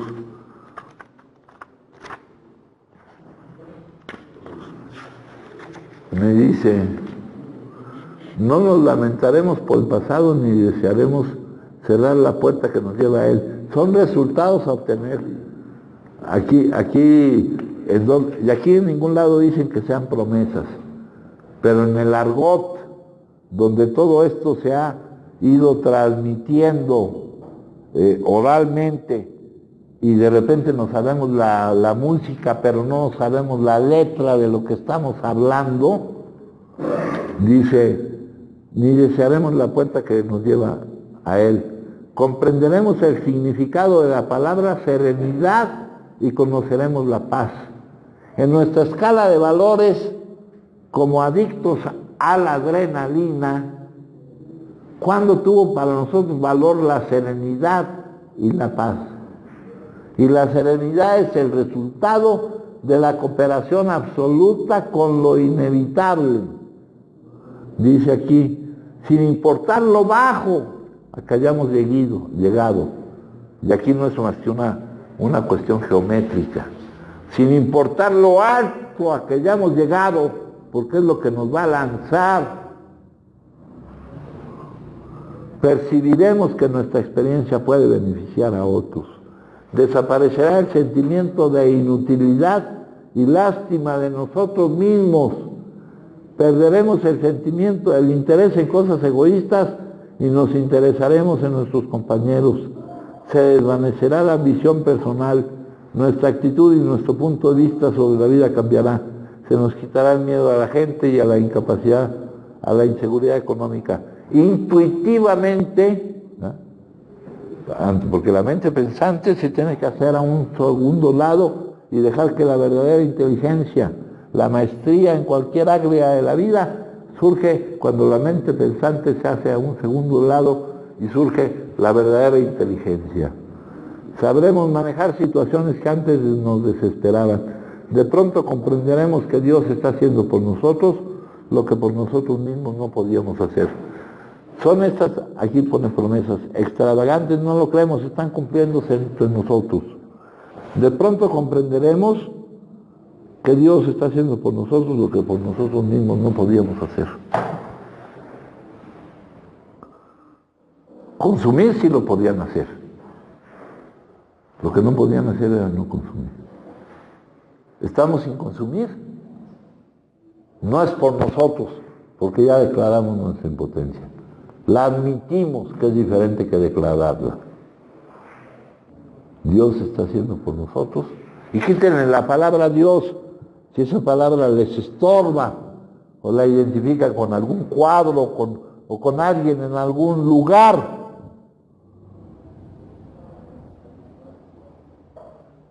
Pongan la palabra, lo que buscamos es el significado de las cosas, no las palabras que utilizamos para expresarlas, porque muchas veces nos confunden y nos limitan. Y luego hay que difundir paz y no discordia. Esto me recordaba lo de la oración de San Francisco, pero lo vamos a dejar para un poco después. Primero vamos a esto. Cuando al final del camino nos damos cuenta de que no podemos seguir funcionando como seres humanos, ni con drogas ni sin ellas, llegará el momento en que no puedan concebir la vida sin consumo ni con consumo. Ahora eso es un anuncio. Como anuncio no le sirve, como le sirve es como vivencia. Cuando te das cuenta que la vida ni consumiendo ni sin consumir, la puedes seguir viviendo. Todos nos enfrentamos al mismo dilema. O continuamos lo mejor que podamos hasta el amargo final, borrando lo mejor que se pueda de nuestra conciencia, ese camino hasta el amargo final. La terminalidad de la enfermedad incurable, progresiva y terminal. Cárceles, hospitales, muerte prematura, psiquiátricos, o encontramos una nueva manera de vivir. Y aquí nos situamos, compañeros, en la alternativa ante la cual nos encontramos.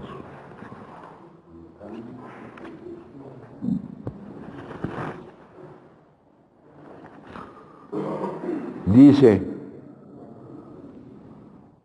nos encontramos, si somos adictos, porque aquí también pudiera darse cuenta, digo adictos al consumo, porque de que aquí todos son adictos. La definición general de adicto es buscar la felicidad fuera de ti mismo, es no alcanzar la libertad de hacerte responsable de tu estado emocional, no alcanzar la última de las libertades humanas, la que nadie te puede quitar, la libertad de tu actitud ante las circunstancias, sean cuales sean las circunstancias. Pero aquí nos hablan de nosotros, de algunos de nosotros. Estar condenado, seguir como somos. Aquí nos dicen estar condenados a una muerte por alcoholismo, por adicción, que eso es seguir como somos, porque vamos en el recorrido de una enfermedad progresiva, o vivir sobre una base espiritual. No nos confundamos con los términos. Seguir como somos o cambiar. Ahora cambiar tiene un problema. Somos muy difíciles al cambio. Cuando una cuestión lleva una cierta dirección, se necesita la fuerza que le impide cambiar de dirección, se llama inercia. Por inercia sigue así. Necesitamos aplicar una fuerza mayor para cambiar de dirección. Y aquí nos dedicamos a defender. Si yo siempre he sido así, yo no cambio, pues yo les anuncio algo, compañeros, que eso no lo van a poder sostener. Cambiamos porque cambiamos. La vida encuentra la forma de mostrarnos la necesidad de ese cambio. Entonces dice, estamos ante esa alternativa, seguir como estamos o cambiar. Aquí al cambio le dan un nombre, vivir sobre una base espiritual. Es un cambio, quítenle el nombre, ¿qué significa? Un cambio que nos permita no producir esas emociones que inconscientemente nos neguemos a vivir. ¿Cómo nos manifiestan ese cambio aquí en varias de las cosas? Un cambio revolucionario, un cambio gigantesco en nuestra actitud hacia la vida, hacia los semejantes y hacia el universo de Dios. El hecho central en nuestras vidas es ahora la certeza de que Dios está en nosotros realizando las cosas que por nosotros no podíamos realizar. Así lo expresan aquí. Otro lo expresa. Desechadas las ideas, emociones y actitudes que han dirigido mi vida, un conjunto completamente nuevo de conceptos y motivos empezó a hacerse cargo de llevarla adelante. No es fácil ninguna, no son alternativas fáciles de encarar. Y hasta que nos demos cuenta que es más fácil cambiar que seguir como estamos, compañeros, es cuando podremos cambiar. Dirán, no, pues está cabrón eso de creer que siempre ocurre lo correcto y que todo suceso es una ayuda y de deshacerme de los condicionamientos, eso. ¿No? Pero yo les aseguro que es más difícil seguir como estamos. Aunque la dificultad no la vean ahorita de momento, de una forma tan aplastante que puedan todavía negarse a verla. Y es lo que nos dice aquí la lectura que estamos leyendo. Nos dice, o continuamos lo mejor que podamos hasta el amargo fin, o encontramos una nueva manera de vivir. Una nueva manera de vivir no consiste en vivir cosas diferentes, sino en vivir lo que la vida disponga que tú vivas de una nueva manera, sin producir con respecto a lo que vives esas emociones. ¿Cuál es el peor aspecto de la adicción activa? Para muchos no era la posibilidad de morir algún día a causa de nuestra enfermedad. Lo peor era la muerte en vida que experimentábamos a diario, esta interminable vida sin sentido. Sin sentido. Por ahí surgió una corriente que se llama la logoterapia. Logo quiere decir sentido. La logoterapia de encontrarle un sentido a la vida. El sentido más alto que puede tener la vida es el amor. También le dan sentido a la vida alguna habilidad por explotar, algo bello que recordar. El maestro de esa corriente terapéutica fue Víctor Frank, que nos demostró que hay la última de las libertades humanas y que nadie te la puede quitar. La libertad frente a tu actitud frente a las circunstancias, cualesquiera que sean las circunstancias. Si ustedes conocen las circunstancias que vivió él en Auschwitz, donde estaba constantemente amenazado a pasar a los hornos crematorios, donde las circunstancias sí eran difíciles. Yo de exagerado cuando leí ese libro lo comparé con las circunstancias que se viven aquí. ¿Verdad? Aquí las circunstancias son muy difíciles. Las películas que se ven no son buenas. Hay un compañero que decía que estar aquí era un infierno, porque no se veían buenas películas, hijo. Dice aquí, para muchos no era la posibilidad de morir algún día, lo peor era la muerte en vida, que experimentábamos. Nos veíamos como fantasmas andantes, no con una parte viva y bondadosa del mundo, no como una parte viva y bondadosa del mundo que nos rodeaba. Ya en este camino de transformación, de cambio, ya no le llamaré recuperación, de la posibilidad de mantener, de sostener la remisión del síntoma, de traspasar el momento en que es una remisión temprana, hasta que sea una remisión sostenida y que la tengamos que sostener permanentemente. Dice aquí, hemos aprendido a aceptarnos y con la autoaceptación ha llegado el respeto por uno mismo. Les preguntaba yo ayer, ¿qué era lo que más les molestaba? ¿Que los demás estuvieran en desacuerdo con ustedes mismos o estar nosotros mismos en desacuerdo con nosotros mismos? Y ya nos hemos estado acostumbrando a estar en desacuerdo con nosotros mismos. Tenemos un yo dividido. No podemos hacer lo que sabemos que es conveniente para nosotros y para los demás, porque no es que no lo sepamos, lo sabemos. Y no podemos dejar de hacer lo que sabemos que no es conveniente para nosotros y para los demás. Pues no se pongan tristes, ¿eh?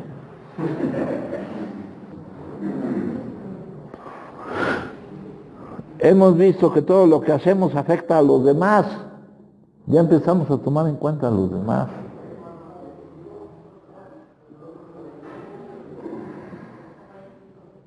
Ya no queriendo castigar a la vida, castigamos a todos, castigándonos solamente a nosotros. Pasándonos de lanza, como se dice normalmente. No vengan a verme, por favor. ¿Por qué dijiste eso? Por un berrinche. Y al día siguiente, tengo la seguridad que a pesar de lo que dije, me van a venir a ver. Tengamos en cuenta a los demás, no solo cuando los necesitemos. Que ahora nuestra preocupación sea lo que podamos dar. Cuando venga alguien a visitarlos. Y si no viene nadie a visitarnos, no hay ningún problema, es una ventaja. Nos permite esperar a que vengan. ¿Qué tal si vienen y no estamos? Y si no vienen, tú eres el encargado de salir adelante. No tenemos por qué seguir engañándonos. Hay muy diferentes reacciones hacia nuestro problema visto como un problema de comportamiento o ante la molestia. Hay el abandono familiar. ¿No? Acá tenemos ciertas reglas que cumplir con la Secretaría de Salud, el Consejo Nacional contra las Adicciones, el Consejo Estatal. Piden la participación de la familia. Aquí hay muchas personas cuya familia ya no está. Ya no está. No vamos a esperar a que esté. El que tengo que salir adelante soy yo.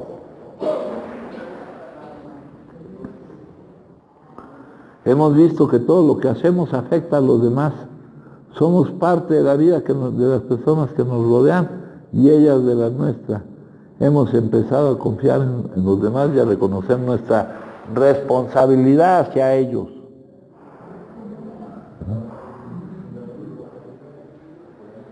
Ya cuando estamos en esta etapa de cambio, hemos vuelto a la vida. Cuidamos de nuestra vida contribuyendo al bienestar de los demás e intentando hacerlo mejor cada día.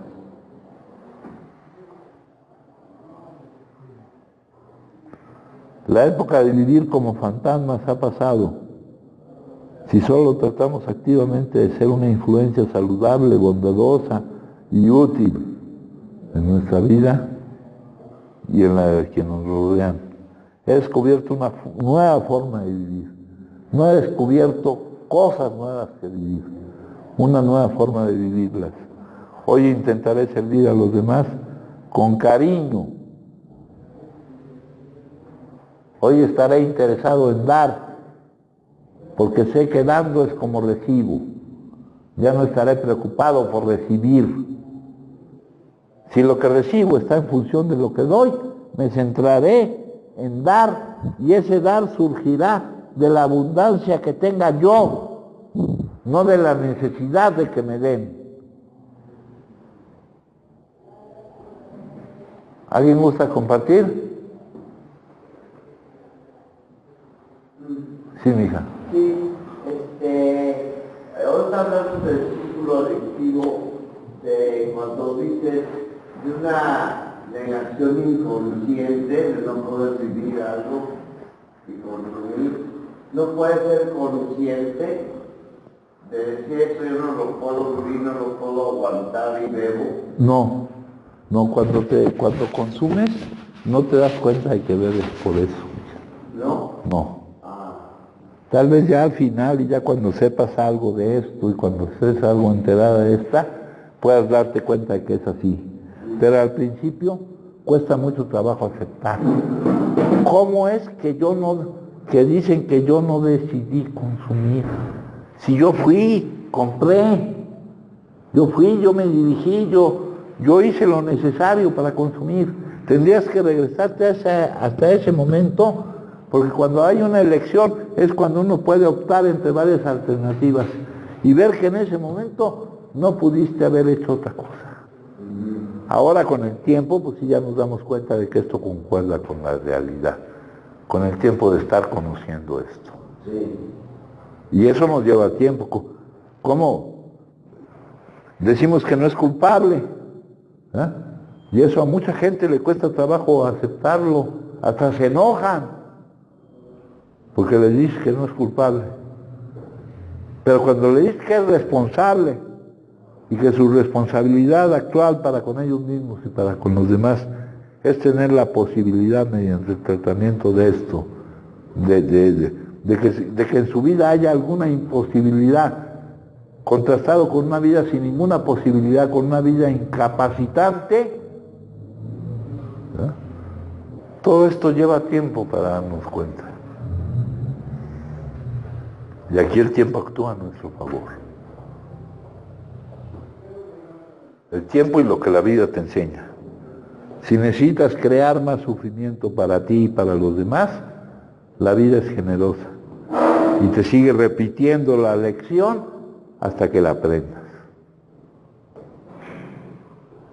Ya luego te empiezas a dar cuenta de que sí fue así, ¿no? Pon tú que hayas sido consciente en que te diste cuenta, pero la negación fue inconsciente y actuó ese mecanismo que te dije, de no poder vivir esa emoción. ¿Alguien más, compañeros? Sí. Buenas tardes, mi nombre es Felipe Idoia. Yo le he escuchado, decías que no es un programa, que es como una guía o como... Son indicadores, mijo, ¿no? No es un programa, no es un programa. Lo de los indicadores. Son los resultados a obtener. Pero se escucha... A ver, tú lee los pasos, lee los enunciados de los pasos. Decidimos poner nuestras vidas y nuestras voluntades al cuidado de Dios como cada quien lo concibe. Aceptamos que nuestras vidas están en sus manos. Nada de que le estamos haciendo una concesión, de darle chance de que su vida esté en sus manos. Sí, pero me refiero a que yo he escuchado que, por ejemplo, yo tengo una duda en lo que se refiere a qué es la enfermedad progresiva. No únicamente se refiere al consumo, sino que yo he escuchado varios compartimentos de gente que dice que tienen, por ejemplo, en este camino, tienen 40 y tantos años, 30 y tantos. Y siguen mal, Porque porque lo único que han logrado es no consumir. No han aprovechado ese tiempo que están sin consumir para eliminar la causa del consumo. Yo he escuchado ya varias veces que dicen que la progresividad no se refiere a la práctica o no, sino que si yo, por ejemplo, tenía problemas, o sea, que esos problemas por los que yo bebí se van a seguir agudizando. No. Si te dedicas a atacar la causa, si logras un estado de bienestar, hijo, lo que pasa es que en los grupos no hay una práctica real de los principios espirituales. Se toman como clubes sociales o como... Hay falta de claridad y de profundización en lo que se dice. Aquí vienen mucha gente de grupos y dicen que están mal. Llevan no sé cuánto tiempo sin consumir, ¿no? Y siguen mal, entonces no están logrando los resultados. Aquí nos da, el criterio son los resultados, el estado de bienestar que debes obtener. Sentir que la vida no es algo que hay que soportar, verla como un traje cómodo. Sí, porque creo que se refieren, por ejemplo, en cierto sentido, dicen Yo hace por 30 y tantos años, por ejemplo, me deprimí de una manera, ahora me deprimo más No, porque la enfermedad sigue avanzando. no, mijo. Eso es porque no están trabajando en la práctica espiritual. ¿Alguien más, compañeros? Bueno, pues entonces les agradezco mucho, ¿eh?